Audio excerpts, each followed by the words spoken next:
I don't know. Great. Welcome back. We're post floor here at the House Government Operations and Military Affairs Committee. Wrapping up our work for the day. We're going to first start with a little committee discussion on the things that we have been asked to weigh in on that we've heard so far that we could put in a letter for our colleagues on House appropriations to guide some of their work with our recommendations. So I had put the documents under my name. Actually, Andrea had helped us as usual, put the documents under my name. There are a whole number of things that are on here, some of which we've heard some significant testimony on, some of which I'd like to beg for a little bit of time. Hear from a couple of the agencies, including Digital Services and Department of Safety. So thought I'd maybe tick through these kind of like we did with our BAA letter and get a sentiment from the committee about what we can include or what we want to pass on or what we need to take a little bit more testimony on. So kind of starting from the top as I can see it. So we, if you'll recall, a couple of weeks ago, heard from the Office of Racial Equity on the Language Access Plan. My summary of what I think I'd like to say on that and want to get a sentiment of the committee is that we support generally the governor's recommendation of funding the majority of the translation services efforts that are in those sections. I might put the caveat though that it sounded like there was some question as to how much of that work could get completed in one fiscal year. So it may be worth looking into that further, either in appropriations or on our side. Does anybody on the committee have any further thoughts on the language access plan? There are two pieces, a $700,000 appropriation and for the ongoing translation efforts, and then the piece that I think would be a little bit more like how much could we get done this year would be the one-time money for the vital records translation and some of the pieces, 2.3 million one time. Representative Hanga. Thank you. Wouldn't it be helpful to also have that on this color-coded graph, that 2.3? It's on the next page under the one-time money. Oh, okay. Sorry, I'm saying them together. Yeah, right. Got it. Policy, but yeah. Okay. Yep. Great. It is the next money thing down. All right, got it. Yeah, no worries. Us not being on appropriations, it takes me a long time to get oriented to these documents too. Yeah.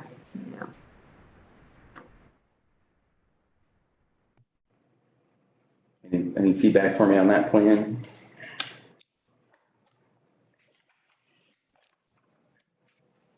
So if it's one-time money, wouldn't they want it appropriated to them this year, even if they could do some of it? Or are you saying break it up and ask for another portion of it next year? So I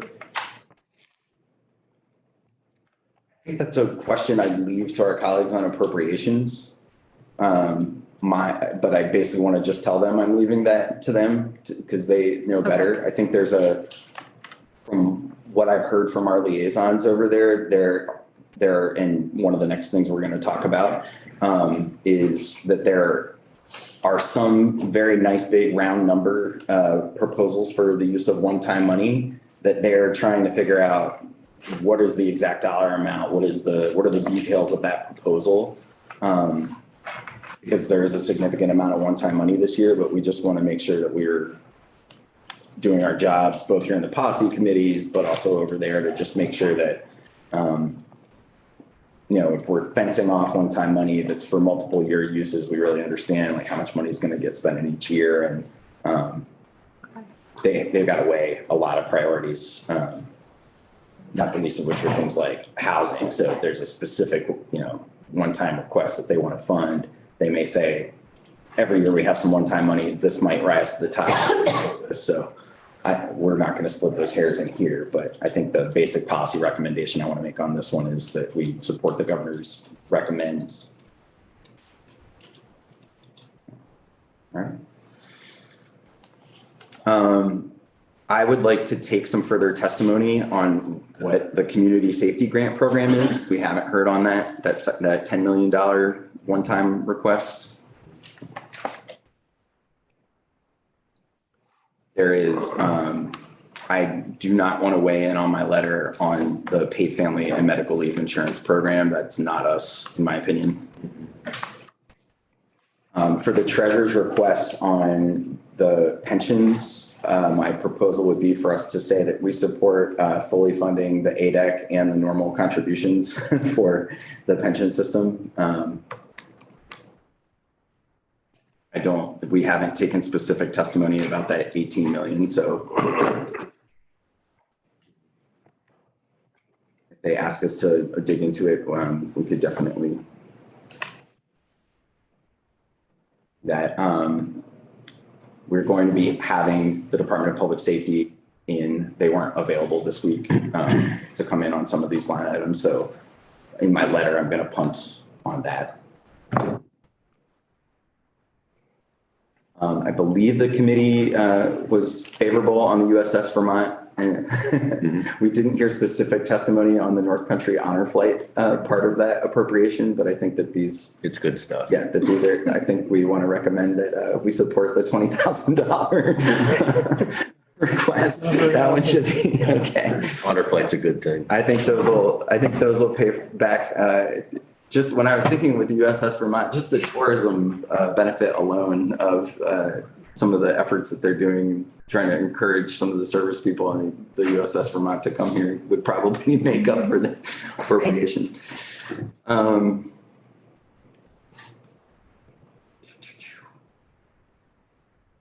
So they have we've heard significant testimony about the Criminal Justice Council. I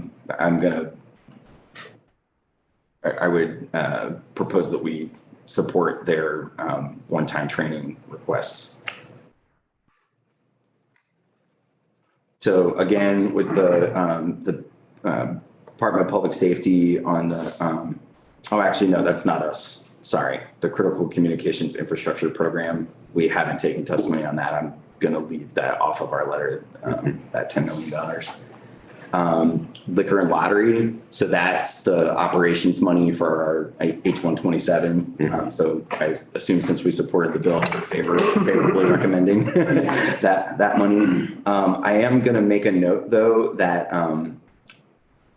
if H-127 is adopted by the bodies, that would move from a one-time appropriation to be fees that would be set up. So we would need to come back to that in the next budget cycle and figure out what those fees need to be. So I'll just flag that in the letter.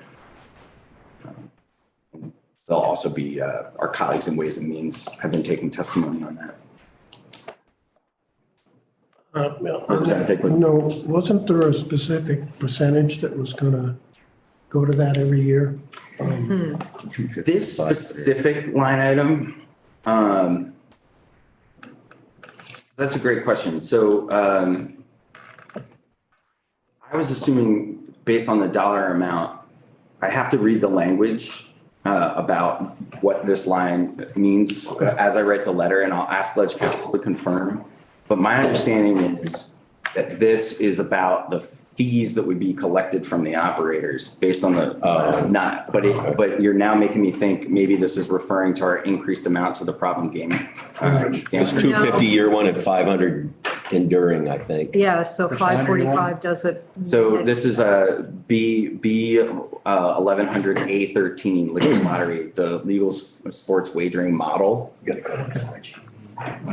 Sports is spelled wrong. Yes, it says spots. Yeah, it says spots on the Excel spreadsheet, not sports. But I think that's what. That's the spirit. Good catch. Yeah, 'cause it's 250 and then 500. The following year. Yeah, so I don't think that's, I don't think I that's don't the think it's problem that. with gambling, but I think that's the initial setup. Yeah. That'll be covered by the fees. That's probably the staff. Yeah. That's the problem. I was making the point, Representative Byron, that it's in the one-time list. And so I just make a note that if we adopt this and we have the program moving forward for the next budget cycle, we need to, Correct. yeah. Then it is in perpetuity. Oh, were you talking about the amount that we originally designated to go for training and the health department? This is just I think this is just the stand-up, the operating money to the Department of Liquor and Lottery to administer the program itself. That would be covered by the fees from the operators. I think that's what this. The wording is odd then, because my recollection says from the proceeds, which don't, the stand-up money was a loan effectively, wasn't it? Is that what you were saying? No, I was more talking about the ongoing costs for helping out with the problem gambling. Yeah, 250, 500, 500, 500. Yeah. Correct. And that's Until not, 5% exceeds the total sum that it estimates. yeah, so that wouldn't be in the budget. That wouldn't be in the budget until the program's actually up and running. Yep.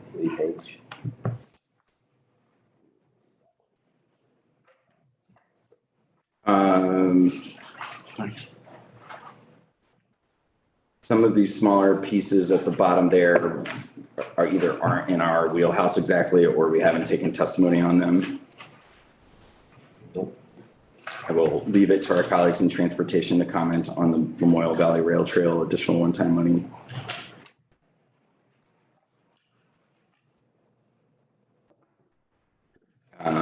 The digitalization of the current use program is something I would love to ask. I guess that's tax, so we're not gonna, yeah, Ways and Means, I'm sure is all over that. Here we go. So ADS, the $15 million. So we would like to take some further testimony on exactly what that is. We took some testimony in the initial presentation from ADS. So what I'd like to put in my letter is that we would like to hear more detail about what these funds are going to be used for From the secretary. And staff. So I don't want to make a recommendation yet. That's okay for the committee. I believe we're hearing from them tomorrow, so we may be able to supplement our letter by then.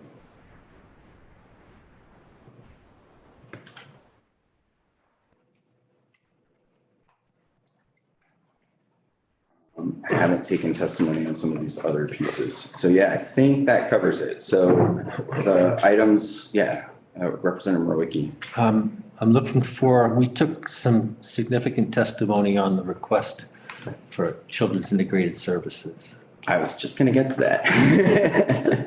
So so Representative Mrowicki, would you agree with me that I found that testimony to be quite compelling? That is not in the governor's recommend. So the requests that we heard from the folks from the Washington County and other CIS was for $768,000, 180, specifically to stand up the first or the next 3 CIS locations. So I'd like to float to the committee that we make that recommendation affirmatively in our letter. I would second that. Can we just do a show of hands on that one since it's not in the governor's recommend? I just want to make sure. Okay. We will. That's one of those things that my hope is that in some of these buckets of one-time money, we work with our colleagues across the hall to find that out. Anything else on budget letter? We're probably going to be updating through budget liaisons over the next 3, 4, 5 weeks as they try to get the budget out. Representative Cooper. It's not money, but it's money. Since the Department of Human Resources presented to us the governor's proposal to shift everybody over to an advantage plan, I'd like to have a statement in here that says we support the budget doing whatever is necessary to avoid that.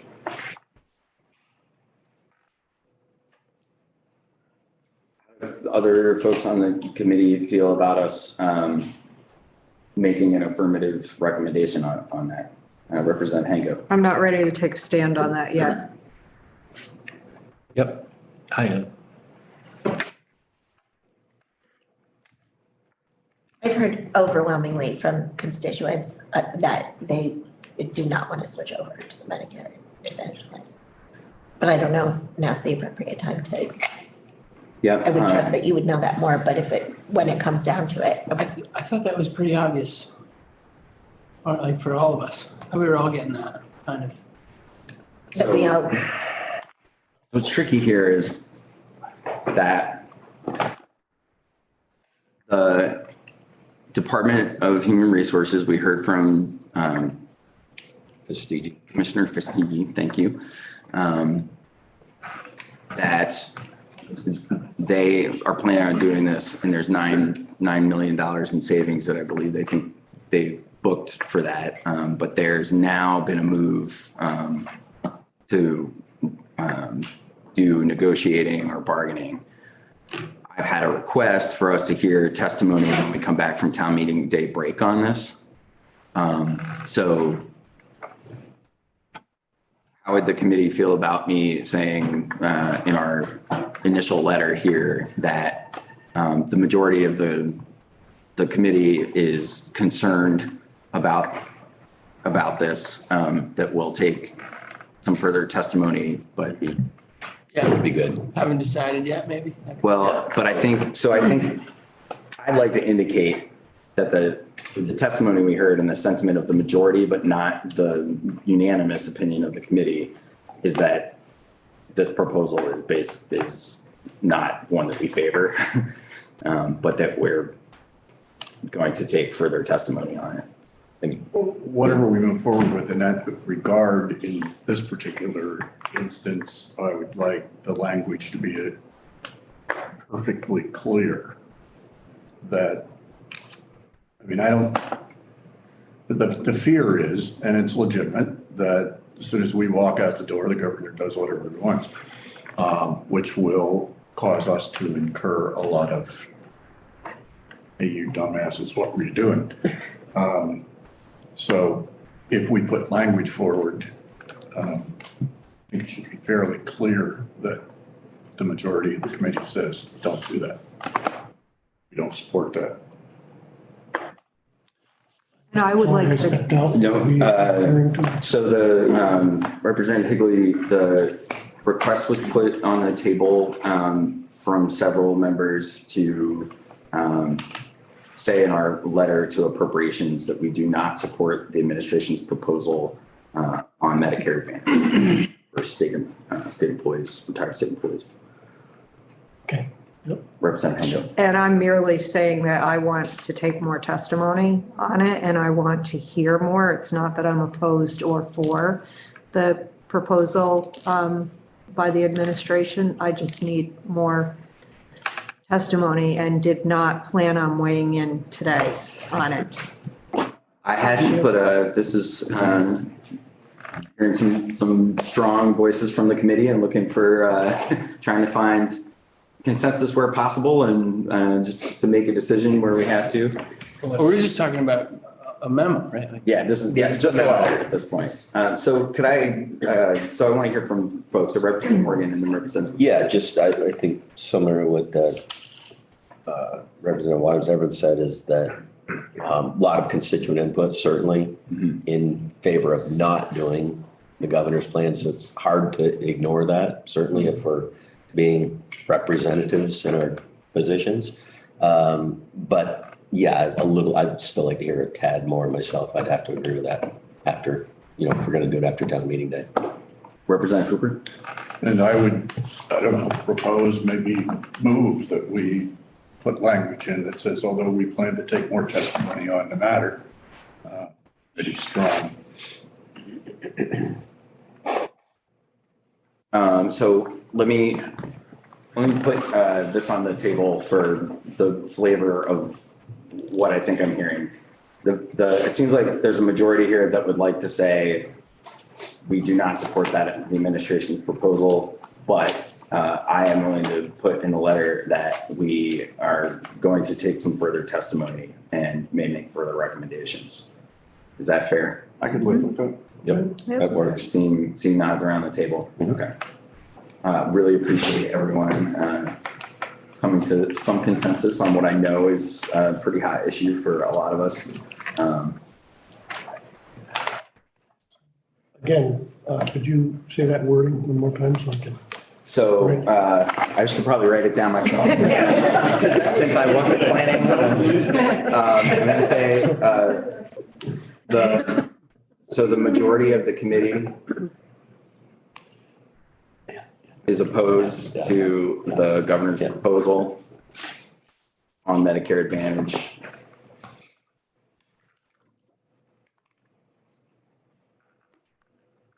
However, we have agreed to take further testimony.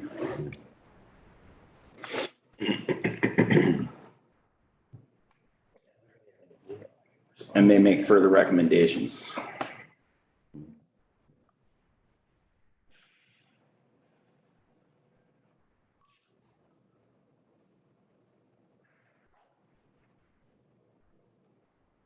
This letter just got spicier. Gonna put a little paprika on there and that'd be fun. Cayenne. All right. So I think I have my marching orders. Thank you very much. This committee is really fabulous and I appreciate you all, the sense of collaboration and respect for each other. Really, really, really deeply appreciate. So, You're like you, Mike. You love you, Mike. So, switching gears, I want us to go back to the Criminal Justice Council draft language and make a plan with you all together in the spirit of all that collaboration. Because I have felt like we're close, but we need to zero in on a few items and just make sure we're getting it right. And I know that I'm almost positive that our Senate colleagues are going to send us over some vehicles and we'll be doing more work on some of the Criminal Justice Council. But I think we've got components here that are important. Go back. I've got too many tabs open and lost the draft language. Yeah. So you want to also pull up your tab while I'm scrolling around like a madman? You're actually pulling up the committee bill.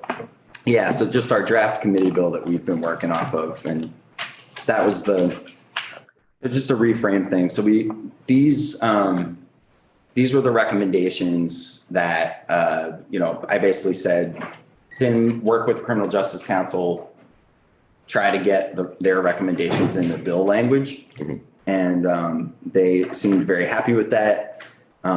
We've heard from some law enforcement. We heard from the auditor's office who their audit revealed, some issues. And I think that to their credit, Director Simons and Chair Sorrell were really saying, yeah, we're on this journey and we've recently expanded the council and there is a lot of improvement that we can do. And here are some of the ways that we want to move in that direction.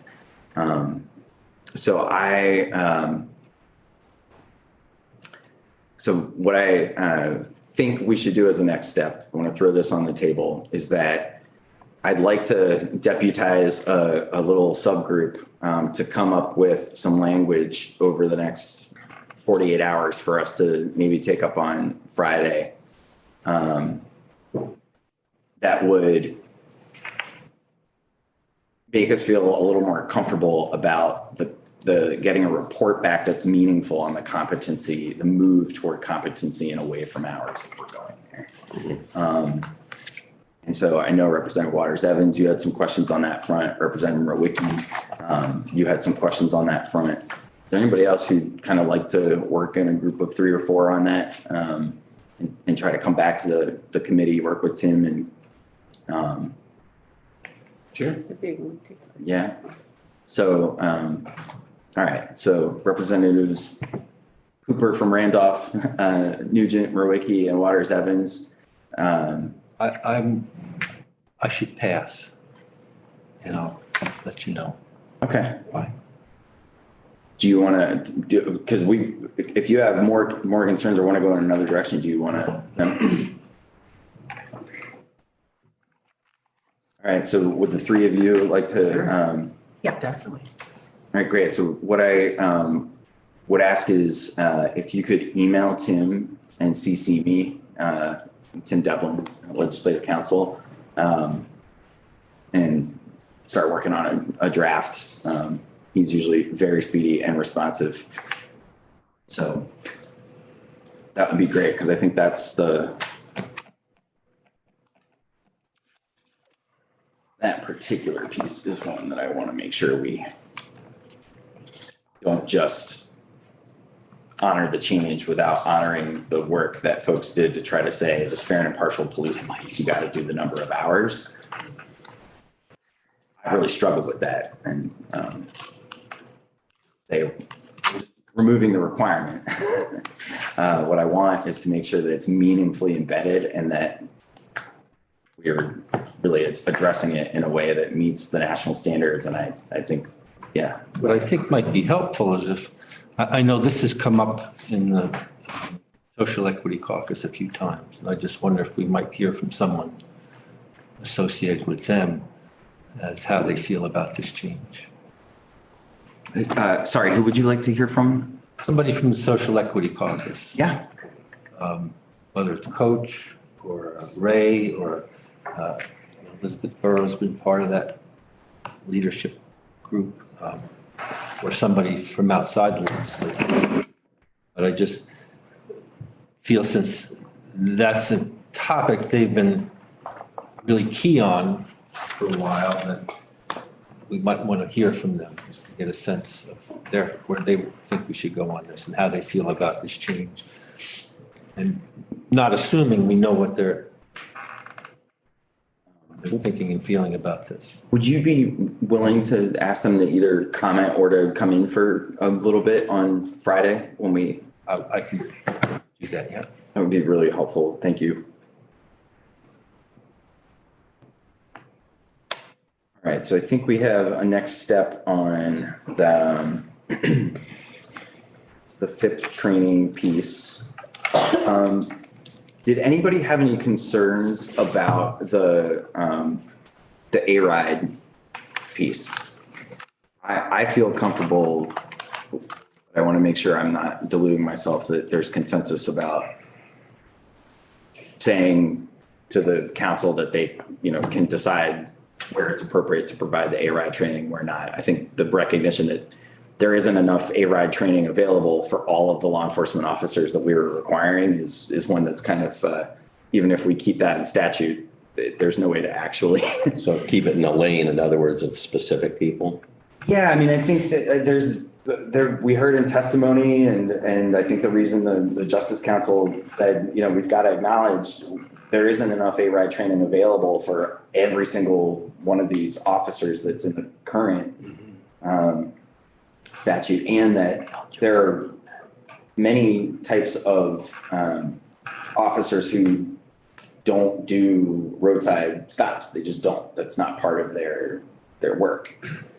And so having those folks get A-RIDE, be mandated to do A-RIDE training when they're never going to be pulling anybody over roadside and seeing if they're impaired, doesn't make a whole lot of sense.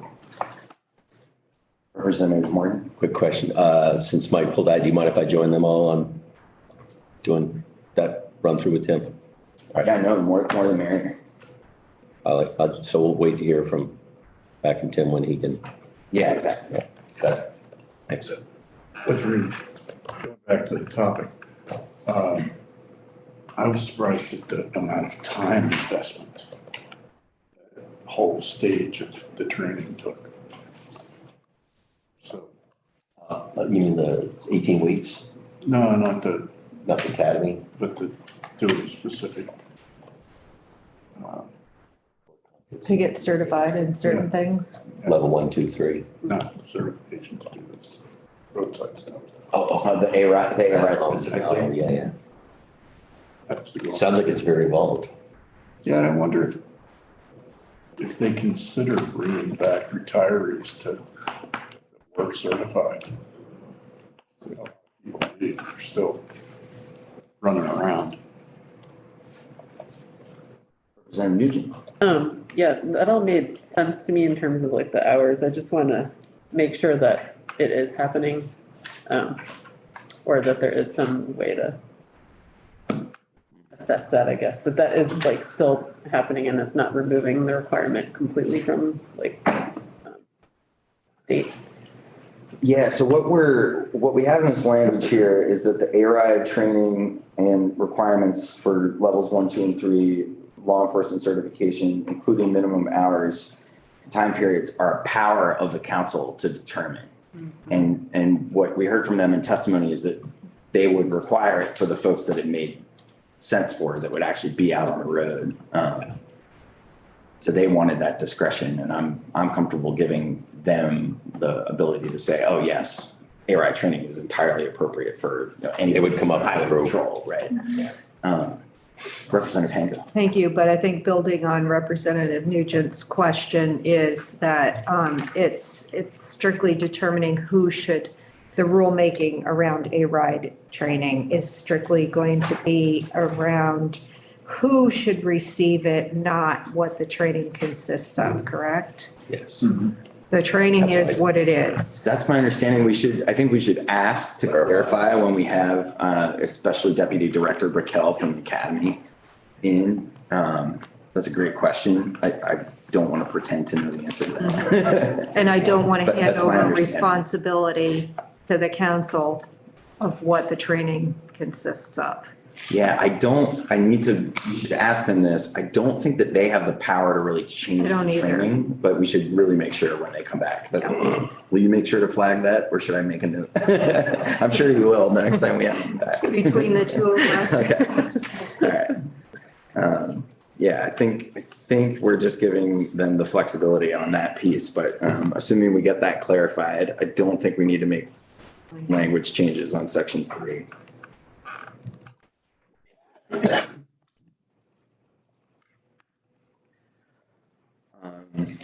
So section 4 is the roadside stop data collection, and this is only adding date, time, and location of stop. So that didn't seem like it had heartburn for Sheriff Anderson. I think there's a lot more to be done, as he said, to improve the data collection systems and training. I think there's some technology barriers that I'm hearing, especially from some of the really small law enforcement agencies. But it seems like we're moving in the right direction in terms of consistency, but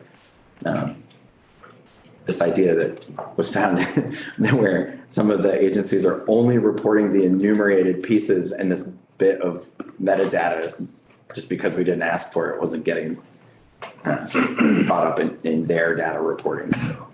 I don't remember when he was talking about how if it's a small town and there's row 2 houses on it and you could easily identify who the people were. Did he specify, or did he know who was in charge of making the decision about how specific they would be about the location? So I asked a question to try to get at that. Yeah. And I think what I heard from Sheriff Anderson was, if we put this language in and we just say the location, that the Criminal Justice Council and law enforcement can figure it out. Okay. I think the reality of it is we have some miles to go on standardizing how this data is collected. It would be interesting. I think if we tried to say, you've got to give like a geolocation, or you've got to give a specific address, or maybe we're just saying, I stopped this person in this town. Like, what does location mean in this context is really an important question. I don't think we're at a point right now in the evolution of this data collection where it would make sense to be that granular. I think that if we say we want the date, time, and location, we're improving. But one of the concerns that, and the reasons that I think in the time that we have before crossover, I didn't want to delve too deeply into trying to completely change the way this data collection works, is that there's inconsistency right now in the systems. There seems to be improvement. The Criminal Justice Council and the law enforcement agencies are working on it. And I'd like them to continue to make some of that improvement and then come back to us with really the next phase of how everybody's going to do this in a standardized way statewide. And we're like, I'm hoping a year or two away from that being done really, really well from what they've been telling us.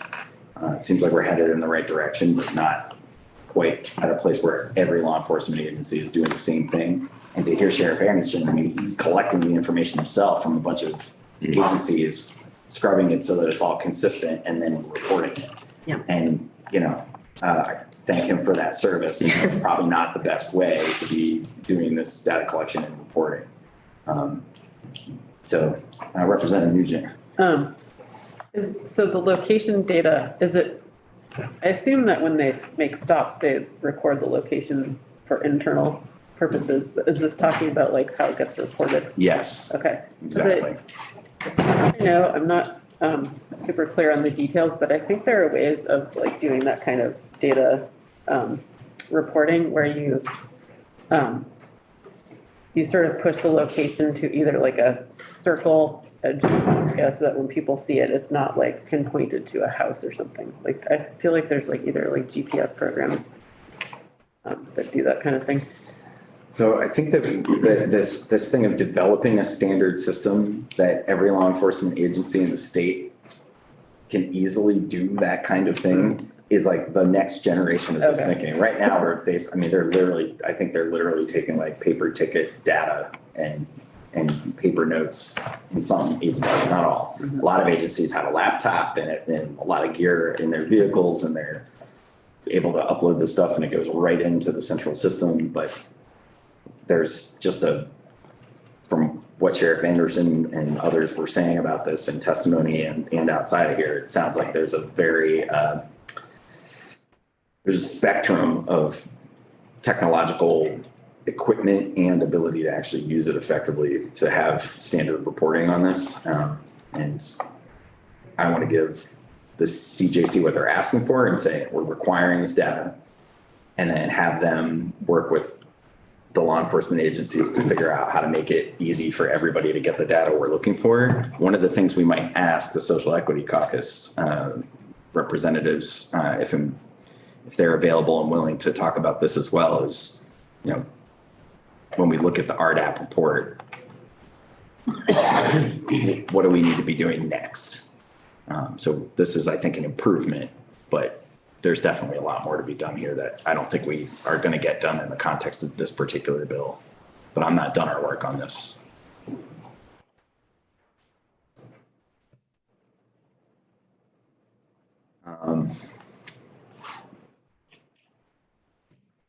Did anybody have any questions or concerns or want to hear further testimony on this policy of having a duty to contact not just the current and previous employer, but going further back? Okay. And the last couple of pieces are probably the biggest from a policy perspective. And this is really embracing, if we do this push of the deadline and we support the CJC's asks for the budget, what we're really saying is that we're supporting the 3-year phase in of them trying to change their training standards, get more staff, and potentially offer different alternate routes to certification, remote learning, taking credits from classes at other places other than the academy, or to qualify for some of the requirements, all those kinds of things that Director Simons talked about. How do you feel about that? It would seem to open the door to a more population intensive opportunity to get a lot of the coursework done. As in, it would grow the population of potential candidates? Yeah. Yeah, I Oh, agree. certainly. I agree. I mean, it's, man, Yeah, please. I mean, it's like, you gotta ask ourselves, where we have to ask ourselves two questions, right? It's like, we understand that there's a dearth of applicant pool here. And are these barriers to access that we're talking about moving around, and does it erode the criteria and the education that they have on board, right? Like it kind of can cut two ways. Yeah, I think at this point, we're saying, I'm leaning towards opening it up, but I'm just kind of taking the thought for a walk right now. yeah, well, that's At what our we're doing. diligence, right? You're like, okay, like we understand, like we need more individuals to be hired and brought in. The barriers right now are what they are. They're very clear. But does opening it up like this, as we're talking about, making sure we're diligent with these training protocols and whatnot. So I guess our job is to through conversations, just get confirmation that the training protocols that we want to have maintained at a high level still exist within this new aspect of training and education, right? Representative Hayden? Thanks. So the only thing I'm really seeing on here is 3 lines about the VCJC. It says shall finally adopt the rules regarding alternate routes to the certification, which I think probably doesn't need to say the word finally. And Yeah, that's kind of snarky. It's a bit of a spitball. But it doesn't really say anything about what those rules should entail, like it doesn't say maintaining the standards that we currently have or anything to the effect of what might be your concern, Representative Byram. Do we want to add to the working group's conversation with Tim, fleshing out some of the values that we want to see in the advancement of these alternate routes? I think that would just be diligent work to do so, yes. And I would just want to adhere to some kind of national standard as well. I don't want Vermont to go rogue and make our own rules, I don't think that's going to serve anybody well. I think Director Simons is pretty committed to using, I'm blanking on, I can't remember what the acronym was, but it's it's actually an international set of standards. Yeah, I do remember saying that. Just not remembering what it is right now. It's a long acronym. Yeah, I'm hung up a little bit on the competency thing. And so does that program that she was talking about, does that have like standards within it for competency? Yes. Okay. I think that if I understand Director Simon's testimony, and, I would say feel free to, once there's some new language, bounce it off of, I'll make sure you have all the contact info for Chair Sorrell and Director Simons, but they, if I understand her testimony correctly, what she was saying was the whole idea behind this is adopt the highest standards and implement them, but we're going to need more resources to do that. And that's our request. And we're going to ramp this up over the next 3 years. So please let us push out the deadline for adopting rules about these alternate routes to 2025 so that we can get there. And I think these two things are related, right? Because if we're focused on a competency model and we're offering, to Representative Byram's point, new ways of providing some of the training, if not, really completely changing it. I think the idea is to integrate new pathways for people to get at least some of the education and certification that they, or credentials that they need in order to get certified. That it's not about lowering the standard at all. we've got to Opening up say ex- that explicitly. Opening up accessibility to training and the job while maintaining our standards of education. Yeah, Representative Waters Evans, do you feel comfortable that the working group can work with Tim and give us something to chew on that espouses those values? Yeah. Great. Appreciate that. It's easily within reach. So I think we've delegated some work. Really appreciate you all being willing to take on a little homework assignment. Thank you all for the hard work today. Anybody have anything else before we break? All right. Well, we'll be back at it bright and early tomorrow. We're going to be hearing an initial presentation of bill I'm hoping to get out before crossover related to boards and commissions and the future of the Government Accountability Committee. So that'll be great to hear at 9:00. And then we've got our ADS, Vermont Press Associations coming in for an introduction because we're going to be seeing, I think after crossover especially, we'll be hopefully talking about open meeting laws, records, and some of that work with a bill that's coming over from the Senate. And then we'll take testimony from ADS and hopefully we'll have an addendum to the budget letter that I'm going to try to draft this evening. So lots of work to be done. Thank you all for the hard work this week. We'll adjourn and go off live for today.